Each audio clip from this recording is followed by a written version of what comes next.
Ayun, shoutout po mga kalingap.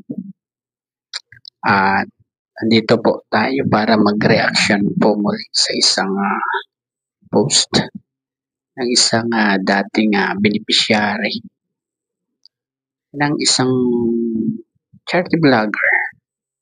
Nanlulumo lang po ako. Gawa lang sa kanyang mga sinasabi, sa kanyang mga post na nagiging sanhi ng pambabas sa isang charity vlogger. Sa halip na pasalamatan niya sa mga naitulong sa kanya, ay hindi.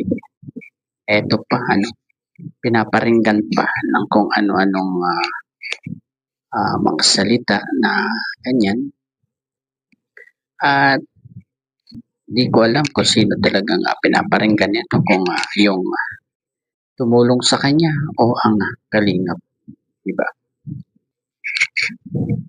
Dapat magpasalamat siya kasi natagpuan siya ng isang charity vlogger na ito at nakilala siya, sumikat siya, di ba?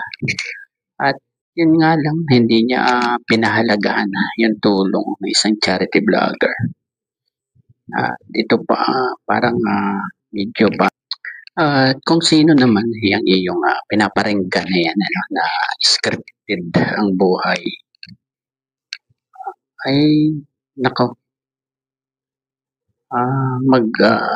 isip-isip ka, kasi kung wala yan, hindi ka madidiscover.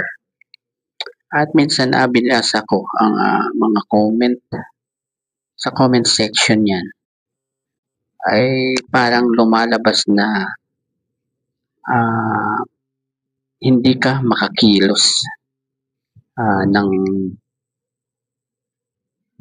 ng sarili mo. Para bang hinihigpitan ka o dinidiktahan ka na yun naman ay hindi totoo. Malaya ka namang gumalaw habang ikay tinutulungan ng charity vlogger na yan. Pero sumunod ka lang sa rules ng kalingap, di ba? At meron nga akong nabasa sa comment section kung si Carla Barao ang sinasabi mong scripted ang buhay, At ang sabi niya, inggit ka lang daw kay Carla, At kung hindi ka naniniwala sa sinabi ko, pumunta ka sa post mo at magbasa ka ng sa comment section, andun ang sinasabi ko dito.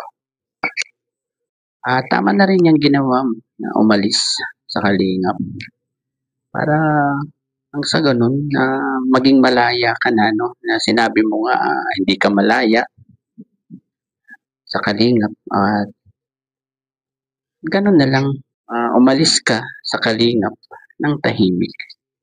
Wala na yung mga ganyang pasaring kung kanino man, kung sa kalingap ba yan o sa isang charity vlogger na tumulong sa iyo. Pero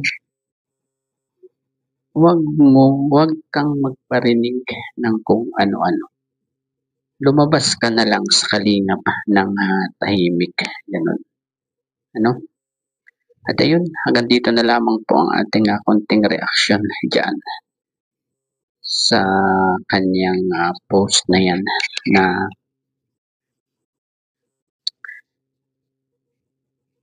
akala mo